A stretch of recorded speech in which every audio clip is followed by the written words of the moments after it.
नमस्कार, मी प्रतिभा चंद्रन आणि तुम्ही बघत आहात नवराष्ट्राचा विशेष कार्यक्रम centre point with doctor Uday Nirgudkar. आजचा विषय अर्थातच शिवसेना म्हणजे उद्धव बाळासाहेब ठाकरे यांची सेना. तिचं नेमकं काय होणार? 6 खासदार जे आहेत दिल्लीतले ते नॉट रिचेबल आहेत. अगदी काही वेळापूर्वी संजय राऊत यांनी पत्रकार परिषद घेतली आणि त्यामध्ये त्यांनी रामभाऊ म्हणजे वाजे असतील किंवा अनिल देसाई असतील आणि अरविंद सावंत या तिघांना सोबत घेऊन ती पत्रकार परिषद घेतली. परंतु जे नॉट रिचेबल खासदार आहेत म्हणजे 9 खासदार एकूण उबाटाचे लोकसभेमध्ये आहेत, त्यापैकी जर या फुटायचं असेल म्हणजे उबाठापासून वेगळं व्हायचं असेल तर कमीत कमी 2/3 हा जो आकडा गाठण्यासाठी 6 खासदारांची गरज आहे आणि 6 खासदार हे नॉट रिचेबल आहेत. त्यापैकी ओमराजे निंबाळकर आहेत, भाऊसाहेब वाकचौरे आहेत, 3 संजय आहेत यामध्ये, संजय जाधव, संजय दीना पाटील आणि संजय देशमुख आणि नागेश पाटील आष्टीकर. सर, एकंदर आपण जर विचार केला तर हा एकनाथ शिंदेची जी म्हणजे एकनाथ शिंदे जेव्हा बाहेर पडले होते त्याचा अंक 2.0 असं म्हणायचं का? आणि काय कारण आहेत नेमकी की खासदार फुटतायत, वेगळे होत आहेत? म्हणजे भाजपावर खापर फोडून नुसतं कसं चालेल? तुमच्या प्रश्नात 2 उपप्रश्न आहेत. एक म्हणजे हे अंक 2 आहे का? तर या नाटकाला किती अंक आहेत हेच मला कळत नाहीये. कारण नगरसेवक आता फुटायची गोष्ट होती आहे. मुंबईमध्ये 65 नगरसेवक आहेत, तेही फुटायची गोष्ट होती आहे. किंवा आता इतर जे प्रादेशिक पक्ष आहेत त्यांची धडकी भरलेली असेल, कारण त्यांच्याही आमदारांना असं वाटू शकतं की आपण 2029चा विचार करता आपण भारतीय जनता पक्षामध्ये प्रवेश केला पाहिजे. त्यामुळे अखिलेश यादव यांच्या मनामध्ये तो शोलेतला डायलॉग आठवत असेल की अब तेरा क्या होगा कालिया, अशी परिस्थिती आता आहे. तर डेफिनेटली हा दुसरा अंक निश्चित आहे, पण ह्याचे अनेक अंक निघतील असं वाटतंय. मगाशी तुम्ही जो एक उठाव शब्द वापरला तो उठाव कुठला आहे? म्हणजे तो महाराष्ट्रात पुन्हा एकदा उठाव आहे का शिवसेनेच्या वर्धापन दिनाला उठाव आहे का शिवसेनेमध्येच मोठा उठाव झालाय याच्यावर सगळं अवलंबून आहे. पण आज तरी पक्षांतर बंदी विरोधी कायदा जो आहे तर त्या पक्षांतर विरोधी कायद्यामध्ये ज्या तरतुदी आहेत त्या तरतुदींचा योग्य वापर करत एक राजमार्ग एकनाथ शिंदे यांच्या काळात जो निर्माण झाला होता किंवा आता टीएमसीने जो अनुसरला की एका लेसर नोन म्हणजे ज्या पक्षाचं नावही माहिती नाही त्या NPCL नावही आता लोकांना आठवत नाही आहे इतकं, तर त्यांच्याकडे ते जॉईन झाले आणि मग त्यांचं जे उठाव होता तो लिगल ठरला. तसंच आता आहे हे जे 6 खासदार आहेत त्यांचा उठाव हा लिगल ठरणार आहे, यात काही शंकाच नाही. आता तुम्ही प्रश्न म्हटलेला आहे की कारण यांच्या गटाला मान्यता मिळालेली आहे, ते मान्यता मिळाली त्यामुळे उद्याचा जो व्हीप आहे तो व्हीप जो शिवसेना उद्धव ठाकरे पक्षाने काढलेला आहे, उद्धव बाळासाहेब ठाकरे, तो काही यांना लागू होणार नाही कारण त्यांना आता मान्यता मिळालेली आहे. आता भारतीय जनता पक्ष म्हणाल तर त्यांना हे का करायचंय किंवा का होतंय? तर पहिली गोष्ट म्हणजे सगळेच आपण भारतीय जनता पक्षावर क्रेडिट देणं योग्य नाही. आम्हाला जरी फोडायचं असेल तरी समोरच्याला फुटायचं आहे का हा प्रश्न महत्वाचा असतो. आणि त्या पार्श्वभूमीवर जर पाहिलं की तर भारतीय जनता पक्षाला 2/3 बहुमताची विविध प्रकारची बिल्स जी राज्यसभे आणि लोकसभेमध्ये आहेत ती पास करून घ्यायला संख्याबळ लागणार आहे. आणि मागचा जो पराभव झाला तो एक प्रकारे त्यांच्या जिव्हारी लागला होता असं दिसतंय. त्याच्यानंतर आप, TMC, DMK त्यांना आता समर्थन करतायत आणि शिवसेना आता फुटते. तर त्यांना त्याची घाई आहे हे मी समजू शकतो, परंतु संपूर्णपणे त्यांच्यामुळेच हे घडलं किंवा त्यांचं समर्थन होतं म्हणून नाही. You have to give some credit to Eknath Shinde's credibility also. Eknath Shinde यांनी ज्या पद्धतीने आपलं वर्तन या काळात ठेवलं, संयमी वर्तन ठेवलं, कारण जळगावला, नाशिकला त्यांच्यामध्ये आणि भारतीय जनता पक्षामध्ये वादाचे मुद्दे खूप निर्माण झाले होते, पण ते त्यांनी हाताबाहेर जाऊ दिले नाहीत. साताऱ्याला तर प्रत्यक्ष मंत्र्याला मारहाण झाली होती, तरी देखील त्यांनी ते प्रकरण अत्यंत संयमाने हाताळलं, कारण त्यांचं एकच लक्ष होतं की I want to be stronger than what is in Maharashtra. आणि आज त्यांनी ते सिद्ध करून दाखवलं.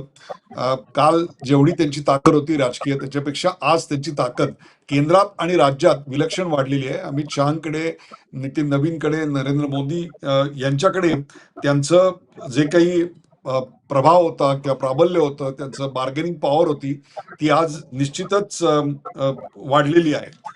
आता तुम्हाला मी जी माणसं, जे खासदार आता जात आहेत त्यांच्याविषयी आपण आणि त्यांच्या मतदारसंघाची जर माहिती करून घेतली तर तुम्हाला कळेल. एक पहिले आहेत ते म्हणजे धाराशिवचे ओमराजे निंबाळकर. सर्वात तरुण आहेत हे या सगळ्यांच्यात. अवघं 42 वय आहे त्यांचं. आणि मागच्या वेळेला ते 3.5 लाख मतांनी निवडून आले होते. अर्चना पाटील म्हणून भारतीय जनता पक्षाच्या उमेदवार होत्या, तशा दुबळ्या उमेदवार होत्या, त्यांच्यासमोर 3.5 लाख मतांनी निवडून आले होते. त्यामुळे त्यांचं निवडून येणं काही फार डिफिकल्ट नव्हतं. पण तरी देखील त्यांना आपल्या भविष्याविषयी एक प्रश्नचिन्ह निर्माण झालं, याच्यावरच सगळं आहे. आणि मला असं वाटतं आता जेवढ्या आम्हाला पत्रकार म्हणून 2029च्या निवडणुका लांब दिसत आहेत ना, त्यापेक्षा या लोकांना, या सर्व आमदार खासदारांना लोकसभा 29च्या निवडणुका खूप जवळ दिसायला लागत आहेत. जसं आपल्या गाडीमध्ये साईड मिरर जो असतो रिअर व्ह्यूचा, त्याच्यामध्ये एक स्टिकर लावलेला असतो की objects in the mirror are much closer than what they appear on the screen, that they appear on the mirror. त्यामुळे आपल्याला ते लांब वाटते, पण यांना ते खूप जवळ वाटते. आणि तेच संजय जाधव यांचं असावं. 59 वय आहे, त्यांच्याकडे 1.5 लाखाचा फरक होता. जानकरांसारख्या तशा वीक उमेदवाराला त्यांनी हरवलं होतं, पण आज त्यांनाही पक्ष सोडावा असा वाटतोय. आणि हे जे जानकर आहेत, हे जे संजय जाधव आहेत, ते 5 वेळा निवडून आले, 2 वेळा आमदार आहेत, 1 वेळा नगरसेवकाला पराभव झाला आणि मला वाटतं 1 वेळा ते निवडून आले होते. या सगळ्यांना 50शीतले जे लोक आहेत त्या प्रत्येकाला अजून किमान 1 ते 2 टर्म, एक्सेप्ट भाऊसाहेब वागचौरे ज्यांचं वय 76 आहे शिर्डीमधून, बाकी सगळ्यांना अजून 1 ते 2 टर्मचं पॉलिटिकल करिअर आहे. नागेश आष्टीकर हिंगोलीचे, बाबूराव कदम त्यांच्यासमोर होते, पण आज बाबूराव कदम हे हातगावला आमदार झालेले आहेत. त्याच्यानंतर हेमंत पाटील जे होते तेही एकनाथ शिंदे यांच्यातर्फे विधेवर गेलेले आहेत. इकडे संजय देशमुख जे होते यवतमाळ वाशिमचे, त्यांच्या विरोधात पराभव झालेल्या भावना गवळी ज्या होत्या, त्यांना इनसिक्युअर वाटलं असतं, पण त्या सुद्धा आता विधान परिषदेवर आहेत, त्यामुळे त्यांनाही आता इनसिक्युअर वाटणार नाहीये.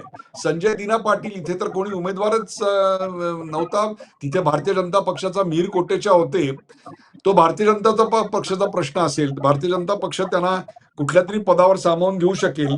संजय जाधव, ओमराजे निंबाळकर, राजाभाऊ वाजे, या सगळ्याच ठिकाणी तुम्ही पाहिलं असेल तर फार कोणाची अडचण झाली आहे असं दिसत नाही. एक मिहीर कोटेचा हा एक विषय ठुसठुसणारा असू शकतो, पण एकनाथ शिंदे यांचं क्रेडिट त्यांना द्यायला पाहिजे की त्यांनी हे पुन्हा एकदा करून दाखवलं.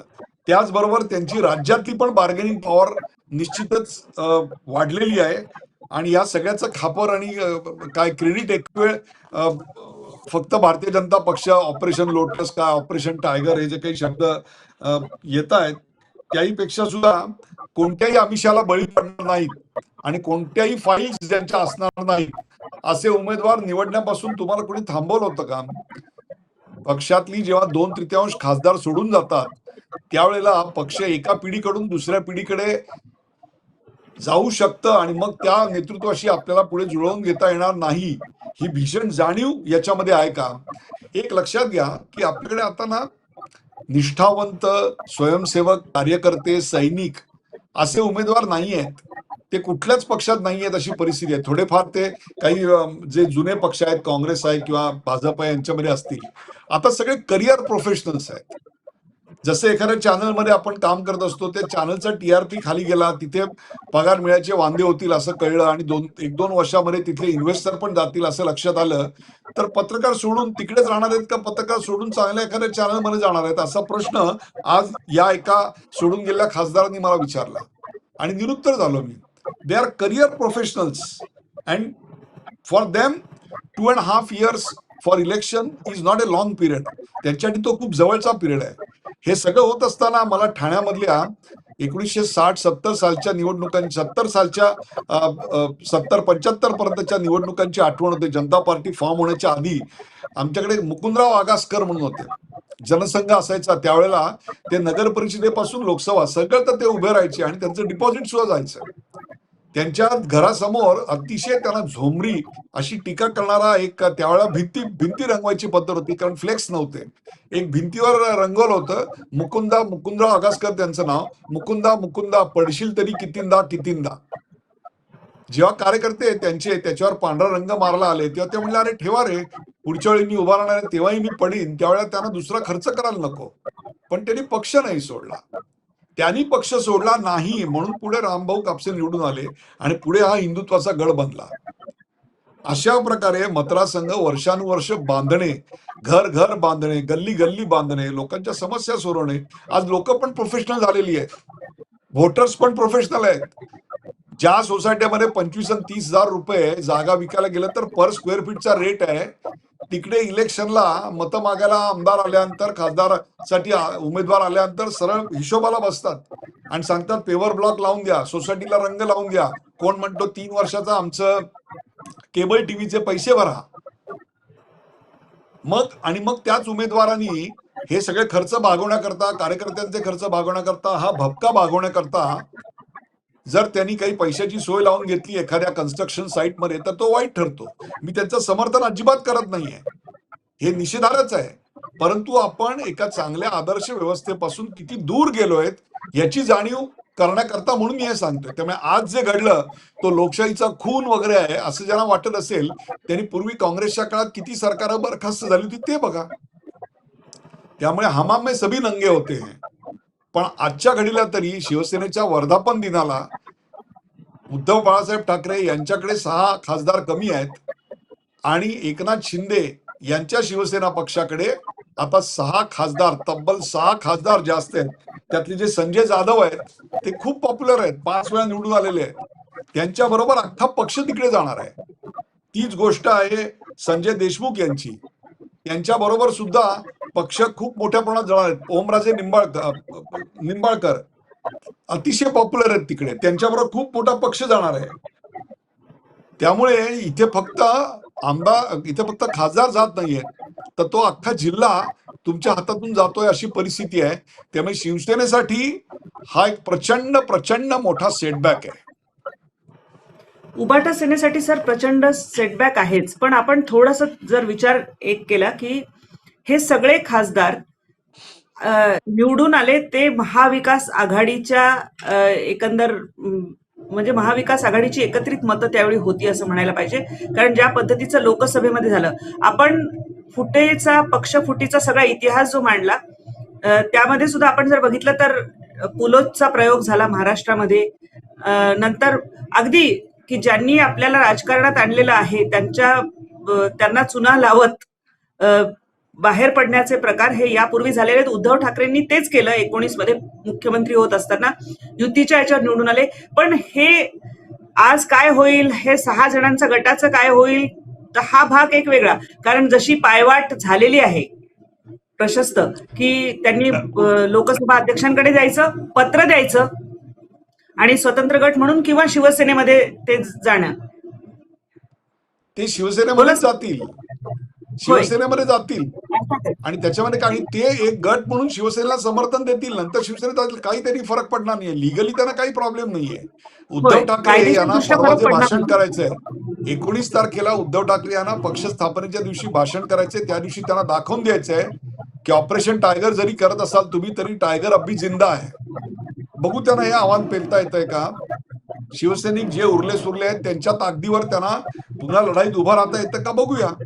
परंतु आता तरी या क्षणाला एकनाथ शिंदे हे वरचढ ठरलेले आहेत. भारतीय जनता पक्ष हा एनडीए मध्ये आणि पर्यायाने लोकसभेमध्ये खूप ताकदवर झालेला आहे.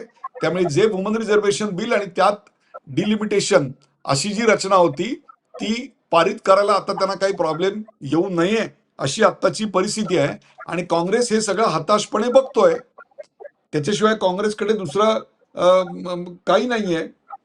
तीच ती कारणं आहेत पुन्हा की जी आपल्याला मागच्या वेळी ऐकली होती की उद्धव ठाकरे अवेलेबल नाहीत, आदित्य ठाकरे यांच्याविषयी आमच्या मनामध्ये काय निवडून आणू शकतात की नाही, आम्हाला मदत करू शकतात की नाही, अशी भावना आहेत. आणि ज्या भूमिका तुम्ही आता हिंदुत्वाच्या विरोधातल्या घेताय तशी जमिनीवरची सेंटिमेंट नाही. लोक त्या प्रकारचं विचार करत नाहीत. लोकांना आता हिंदुत्वाच्या बाजूनी मतदान करायला हवंय. मला असं वाटतं सगळ्याच राजकीय पक्षांनी पश्चिम बंगालच्या निकालाचा अन्वयार्थ काढला पाहिजे, विशेषतः फाल्टाचा अन्वयार्थ काढला पाहिजे की the voting is definitely polarised and happening towards Hindu vote. आणि दुसरी गोष्ट, आप असेल, टीएमसी असेल, द्रमुक असेल, या सगळ्याचा विचार करता मला असं वाटतं की it is not the winning ability. एखाद्याला उमेदवारी देताना तो निवडून यायची क्षमता एवढाच फक्त विषय नाही आहे, तर तो पक्षाशी किती एकनिष्ठ राहू शकतो करिअर प्रोफेशनलच्या काळामध्ये, याचाही विचार करून यापुढे तिकीट द्यावी लागणार आहेत. आणि शिवसेना किंवा सर्वच प्रादेशिक परिवारवादी पक्ष आहेत त्यांची आपल्याकडे पिछेहाट सुरू आहे. तृणमूलचं तेच झालं, अभिषेक बॅनर्जीवरनं तिकडे धमासान झालं. आणि नंतर पक्ष म्हणजे ज्या पक्षाला 28 वर्ष झाले तो पुढे पराभव झाल्यानंतर 28 वर्ष टिकला नाही. तुम्ही एखादी आयडिओलॉजी तुमच्याकडे नसेल तर काय होतं याचे उत्तम उदाहरण आहे. जर तुमच्याकडे आयडिओलॉजी भक्कम असेल तर तुमचे 2 येतात का 415 येतात याच्याशी काही मतलब नसतो. लोक आयडिओलॉजीला टिकून राहतात. परंतु इथे मात्र पराभव दिसायला लागला की यश आणि सत्तेसाठी आणि सत्तेतून संपत्तीसाठी आलेले ताबडतोब सोडून जातात. परंतु इकडे वेगळं आहे. इकडे आता सत्ता तर नव्हती, पण विरोधी पक्षात असताना आपल्याला कामं करता येत नाहीयेत, आपल्याला पुरेसा निधी उपलब्ध होत नाहीये, आणि आपलं जे नेतृत्व आहे त्याची जनतेची नाळ तुटलेली आहे. पुढचं येऊ घातलेलं जे नेतृत्व आहे त्याच्याशी आपलं पटेल की नाही, त्याच्याशी पटणारच नाही अशी खात्री पटलेली आहे. आणि आजच जर भारतीय जनता पक्षामध्ये किंवा शिवसेनेमध्ये किंवा एनडीए आपण गेलो तर 2029ला आपली सीट पक्की राहील. आणि आत्तापासूनच गेल्यानंतर आपल्याला जम बसवता येईल, ऑर्गनायझेशनवर पकड बसवता येईल. आणि आपण 29ला निवडून आलो की या प्रत्येकाचं वय आहे बघा. ओमराजे 42 वर्षाचे आहेत, त्यांना अजून किमान 3 ते 4 इलेक्शन्स आहेत. संजय जाधव 59 वर्षाचे आहेत, त्यांना 2 इलेक्शन नक्की आहेत. नागेश आष्टीकर 55 वर्षाचे आहेत, त्यांना 2 इलेक्शन्स आहेत. संजय पाटील 55 वर्षाचे आहेत, त्यांना 2 इलेक्शन्स किमान आहेत. मग ही मंडळी करिअर प्रोफेशनल्स आहेत, ते आपलं राजकीय अस्तित्व कशाला पणाला लावतील. जेव्हा जर त्यांचं त्या पक्षात पटत नसेल तर ते काडीमोड घटस्फोट घेऊन दुसऱ्या ठिकाणी नांदायला गेले तर आमचं काय चुकलं असं त्यांचं लॉजिक आहे. आता लोक या सगळ्याकडे कसे बघतात, हा सगळा प्रकार झाल्यानंतर ते जनतेमध्ये जेव्हा जातील तेव्हा त्यांना कळेल की आपल्याला लोकांनी हे ऍक्सेप्ट केलंय की काय. पण राजकारणामध्ये दिवस काही फार चांगले आलेले नाही आहेत. याचं कारण इस रात की अंधेरे में, म्हणजे काल सकाळी ज्यांनी आणाभाका घेतलेल्या होत्या, कोणी मुलाची शपथ घेत आहे, कोणी काय घेत आहे, तो जो दिन के रोशनी में नजर नहीं आता वो रात के अंधेरे में दिख जाता है. अशी आता राजकारणाची अवस्था आहे की रात जितनी गहरी है सन्नाटा उतना ही खतरनाक होता है. आणि त्याचा अनुभव आज उद्धव ठाकरे घेत आहेत, काल ममता बॅनर्जी यांनी घेतला, त्याच्या आधी द्रमुकनी घेतला, त्याच्या आधी आपनी घेतला. राजकारणातले हे बदलते सगळे प्रवाह आहेत. पण एक मात्र नक्की, जनतेशी आणि आपल्या खासदार आमदारांची नाळ तुटलेले नेते आता यापुढे टिकणार नाहीत. एक महत्वाचा प्रश्न असा पण आहे की एकनाथ शिंदे यांनी ज्या पद्धतीने, म्हणजे त्यांनी पण पक्ष फोडला आणि ते सत्तेमध्ये आले, मुख्यमंत्री झाले, तेव्हा ज्या पद्धतीच्या धमक्या शिवसैनिक देत होते किंवा त्यांनी मुंबईत येऊन दाखवा वगैरे अशा पद्धतीने, पण त्यानंतरच्या निवडणुकीमध्ये एकनाथ शिंदे, म्हणजे लोकसभेची निवडणूक ही वेगळ्या मुद्द्यांवर लढली गेली. संविधान बदलाचा एक जो नॅरेटिव्ह होता तो चालला आणि त्यामुळे महाविकास आघाडीचे खासदार जास्त आले. तथापि त्यानंतरच्या ज्या ज्या निवडणुका झाल्या त्या सगळ्या निवडणुकीमध्ये महायुतीमध्ये म्हणून, आणि खास करून आपण जर एकनाथ शिंदे यांचा विचार केला तर त्यांनी ताकदीने निवडणुका लढल्या, स्वतःचा जनाधार ते सातत्याने वाढवतायत आणि त्यामुळे सुद्धा हे खासदार त्यांच्या सोबत त्यांना जास्त भवितव्य असं वाटत असेल का? बरोबर आहे, नक्कीच वाटतंय. आणि एक एक पर्सनल केमिस्ट्री असते, इक्वेशन असतं. नेतृत्व तुम्हाला कसं वागवतंय, तुमच्यावर किती विश्वास ठेवतोय, का प्रत्येक वेळी तुमच्याकडे अविश्वासाने बघतंय, हे सगळे मुद्दे असतात. एक आहे आपल्याकडे सरशी ज्या ठिकाणी असते, जिथे जिथे दाणे आहेत तिकडेच पाखरं जमतात, हे देखील तितकंच सत्य आहे. परंतु या एकनाथ शिंदे यांच्या अलीकडच्या राईजकडे महाराष्ट्र भाजप कसं बघतंय हे सुद्धा आपल्याला तपासून पाहायला पाहिजे. याचं कारण उद्या एकनाथ शिंदे हे थेट केंद्रात मदत केली म्हणून मुख्यमंत्री पदावर दावा सांगू शकतात, अशा प्रकारची कुजबूज त्यांच्या पक्षातून ऐकू येते. परंतु भारतीय जनता पक्ष विधानसभेला निवडून आला त्यावेळेला त्यांचं बहुमत अगदी थोडक्यात चुकलेलं आहे. त्यामुळे इतर कोणा पक्षाच्या मदतीने आपण सत्तेवर आलो अशी काही परिस्थिती आता नाहीये. भाजप हे स्वतःच्या ताकदीवर एक प्रकारे आलेलं आहे आणि जे काही वरचे 10-1 लोक लागत होती ती आपल्याकडे खेचून घ्यायची क्षमता देवेंद्र फडणवीस यांच्या नेतृत्वात 100% आहे. त्यामुळे तुर्तास तरी मला महाराष्ट्रात लगेच काही त्याचा परिणाम होईल असं वाटत नाही. परंतु एकनाथ शिंदे यांचं राजकीय वजन दिल्लीत आणि महाराष्ट्रात प्रचंड वाढलं, यात काही शंकाच नाही.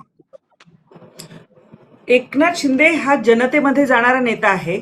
जनतेशी अगदी आपल्या घरातला वाटावा अशा पद्धतीने संवाद साधणारा नेता आहे आणि त्याविरुद्ध मातोश्री मध्ये जर नेत्यांनाच जायला प्रत्यवाय होत असेल, कितीतरी वेळा कितीतरी नेते अशामुळे सोडलेले आहेत की आम्हाला तिथे जायलाच संधी मिळत नाही, भेटायलाच संधी मिळत नाही. या सगळ्या आक्षेपावर आता एक गोष्ट आहे की उबाठाचं पुढे काय होईल, कारण 19 तारखेचं जे चित्र आपण आता डोळ्यासमोर आणू शकतो तर त्यामध्ये दोन्ही शिवसेनेनी यापूर्वी सुद्धा स्थापना दिवस मोठ्या प्रमाणात साजरे करणं वगैरे हे झालेलं आहे. काय दिसते? उद्धव ठाकरेंना संधी आहे त्यांच्या भाषणामधून सिद्ध करायची की टायगर अभी जिंदा है. बघूया ते काय बोलतायत. का नेहमीप्रमाणेच कावळे मावळे कोथळे का ही शिवसेना गद्दारांना क्षमा नाही वगैरे हे येतंय, का खरोखरच काही आपल्यामध्ये बदल घडवतायत, काही ऑर्गनायझेशन बदल घडवतायत, हे सगळं आता त्यांच्या भाषणातून आपल्याला कळेल. तेव्हा आपण एक कार्यक्रम करू की उद्धव ठाकरे नेमकं काय म्हणाले आणि त्यांनी शिवसेनेला ऊर्जितावस्था येणार आहे का हे कळेल. पण परिवारवादी प्रादेशिक पक्षांचे दिवस आता संपत चालले ही काळ्या दगडावरची रेघ आहे. एक प्रश्न उरतोच तरी सुद्धा सर, तो हा की हे सगळं होत असताना महायुती म्हणून जे बाहेरून आलेले खासदार आहेत ते त्या ठिकाणी स्थानिक आहेत, त्यांची ताकद आहे. भारतीय जनता पार्टीच्या मूळ नेत्यांनी करायचं काय? हे बघा, आता या क्षणाला जर तुम्ही म्हणाल तर धाराशिव मध्ये काही प्रॉब्लेम नाहीये भारतीय जनता पक्षाला, कारण तिकडे अर्चना पाटील 3.5 लाख मतांनी पडलेल्या होत्या. सुद्धा कन्व्हिन्सिंग विक्ट्री. संजय जाधव हे जे निवडून आले तिथेही काही अडचण नाहीये. ते तर 5 टर्म पुढे होते आणि तिकडे जानकर होते. जानकरांना 35% मतं होती, संजय जाधव यांना 45% मतं होती. इकडे भाजपचा उमेदवार नव्हता, त्यामुळे तिथे भाजपला काही प्रॉब्लेम नाही. राजाभाऊ वाजे यांचं नाव होतं, पण तिकडे आलं असतं प्रश्न आला असता. याचं कारण तिकडे हेमंत गोडसे होते. वाजे आज सकाळी उभे राहिले. तेच म्हटलं मी की तिथे ते जर गेले असते तर तिकडे हेमंत गोडसे यांचा प्रश्न आला असता, पण तो प्रश्न उद्भवत नाहीये. आता प्रश्न आलाय संजय दिना पाटील यांच्याकडे, मिहीर कोटेचा यांचा. तो भाजप प्रश्न सोडवेल की त्याला तो सोडवावा लागेल. संजय देशमुख यांच्याकडे विरोधात कोण होत्या तर भावना गवळी होत्या, पण त्या आता विधान परिषदेवर आहेत, त्यामुळे त्यांना काही चिंता करायचं काही कारण नाहीये. आता राहिला प्रश्न हिंगोलीचा, आणि तो इंटरेस्टिंग अशा करताय आणि आपल्या प्रेक्षकांना माहिती म्हणून सांगतो. नागेश आष्टीकर हे 55 वर्षाचे आहेत आणि त्यांनी आपल्या भवितव्य बघूनच आलेले आहेत. आणि तिकडे जे बाबूराव कदम होते त्यांच्या विरोधातले, ते बाबूराव कदम आता आमदार झालेले आहेत हातगावला, त्यामुळे त्यांना काही प्रॉब्लेम नाहीये. ते लोकसभेला जरी हारले असले तरी विधानसभेला उभे राहिले आणि आमदार झाले. तिकडे दुसरे जे इच्छुक होते हेमंत पाटील, ते एकनाथ शिंदे यांच्याकडून विधान परिषदेवर गेले, त्यामुळे तो काही प्रॉब्लेम नाही आहे. तिकडे आता प्रश्न काय आहे की नागेश आष्टीकर यांचे चिरंजीव कृष्णा आष्टीकर हे महाविकास आघाडीचे उमेदवार आहेत आणि उद्या व्होटिंग आहे त्याचं. आता आपले वडील महाविकास आघाडी सोडून महायुतीकडे गेल्यानंतर त्यांना समर्थन करणाऱ्या आमदार नगरसेवकांनी वगैरे काय प्रकारचं वोटिंग करायचं, हा सगळा Hingoli is a very interesting basket case असं मला वाटतं आत्ताच्या घडीला तरी. हा तिकडचा आत्ता पेच आहे की जो फार आतापर्यंत रिपोर्ट झालेला नाही. उद्या सकाळी आहे वोटिंग, मग तिथल्या नगरसेवक कोणाला वोट करणार? यांना मानणारे जे असतील आष्टीकरांना, ते महायुतीच्या उमेदवाराला वोट करणार का आपल्या खासदाराचा मुलगा म्हणून ते कृष्णा आष्टीकरांना वोट करणार?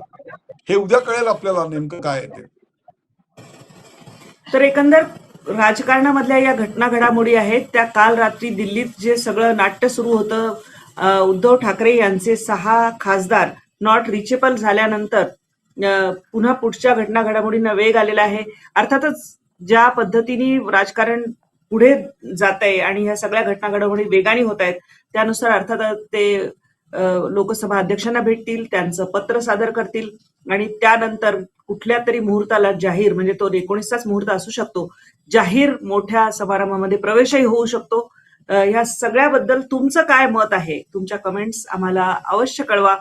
व्हिडिओला लाईक करा, शेअर करा आणि चॅनलला सबस्क्राईब करायला विसरू नका. तुर्तास मी आणि निरगुडकर सर आपली रजा घेतो. धन्यवाद. धन्यवाद.